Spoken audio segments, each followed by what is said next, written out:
Hello guys, আসসালামু আলাইকুম। সকলে কেমন আছেন? আশা করি অনেক ভালো আছেন। আলহামদুলিল্লাহ, আপনাদের দোয়া আমিও অনেক ভালো আছি। তো স্বাগতম আমার নতুন একটি ভিডিওতে। নিয়মিত ভিডিও পেতে হলে আমার চ্যানেলটি সাবস্ক্রাইব করবেন। তো মূলত কি বিষয় নিয়ে ভিডিও বানাবো সেমন কোনো মত নেই। মাঠে আসিছি হঠাৎ করে এবং মাঠে এসেই একটি ভিডিও তৈরি করার চেষ্টা করছি। দেখা যাক ভিডিওটি আপলোড করতে পারি কিনা, এবং ভিডিওটি যদি আপনাদের ভালো লাগে আমার অন্য ভিডিওগুলো দেখবেন। যদি ভালো লাগে আমাকে একটু সাপোর্ট করেন, কারণ আমি নতুন ইউটিউবে, একেবারেই নতুন। আমাকে একটু সাপোর্ট করবেন। আমি একজন সফল ইউটিউবার হতে চাই। সবকিছু বাদ দিয়ে চলেন দেখে আসি আমাদের বর্তমানে যেটা সবার মুখে মুখে, সেটা হচ্ছে যুদ্ধ আর বাংলাদেশের তেল সংকট।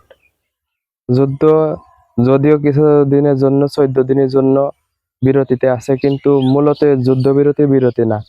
এই যুদ্ধবিরতি সম্ভবত আরো ভালোভাবে যুদ্ধ বাঁধার একটি ঘোষণা হতে পারে। যে কোনো সময় আবার ইরানে আমেরিকা ভয়াবহ আক্রমণ করতে পারে। ইরানের হরমুজ প্রণালী দিয়ে বাংলাদেশি জাহাজগুলো ইরান আটকাচ্ছে না, তবু আমাদের বাংলাদেশে এত কেন জ্বালানি সংকট আল্লাহ ভালো জানে। এখন আবার তেলের জন্য কাট করতে হচ্ছে। কাট করে সেই পাম্পে যে দুনিয়া সিরিয়াল তেল নেওয়া, একেবারে চাষ করার জন্য যারা চাষি তাদের একেবারে জীবন শেষ। কষ্ট করতে করতে আবার তেলের লাইনে যে দাঁড়াতে একেবারেই ভাল লাগে না।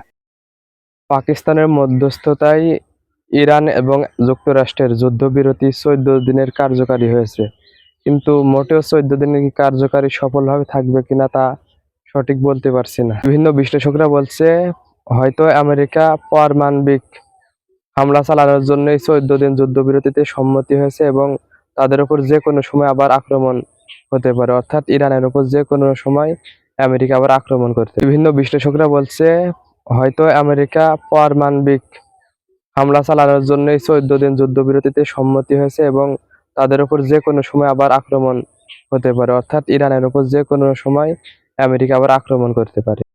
ইরানের হরমুজ প্রণালী দিয়ে বাংলাদেশি জাহাজগুলো ইরান আটকাচ্ছে না, তবু আমাদের বাংলাদেশে এত কেন জ্বালানি সংকট আল্লাহ ভালো জানে। এখন আবার তেলের জন্য কাট করতে হচ্ছে।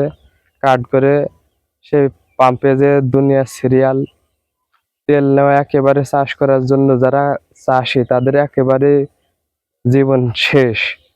কষ্ট করতে করতে আবার তেলের লাইনে যে দাঁড়াতে একেবারেই ভাল লাগে না। ধন্যবাদ ভিডিওটি শেষ পর্যন্ত দেখার জন্য। আজকের এই ভিডিওটি এ পর্যন্তই থাক। আমার ভিডিও যদি ভালো লাগে একটি লাইক দেন, আর অবশ্যই সাবস্ক্রাইব করে দেন, কারণ আমি ইউটিউবে নতুন। আপনাদের হয়তো একটি সাবস্ক্রাইব কিন্তু আমার কাছে অনেক কিছু মনে হয়, কারণ কোনোদিন ইউটিউবে সফল হতে পারবো কিনা জানি না। ইউটিউবার হওয়া আমার একটি স্বপ্ন, ছোট থেকে এই স্বপ্নটা আমার আছে, কিন্তু কি আমরা মধ্যবিত্ত পরিবারের ছেলে, আমাদের কেন দামি ক্যামেরা অথবা কোনো আইফোন নাই, আমরা সাধারণ অ্যান্ড্রয়েড ফোন দিয়ে ভিডিও বানাই, তাই ভাইরাল হয় না।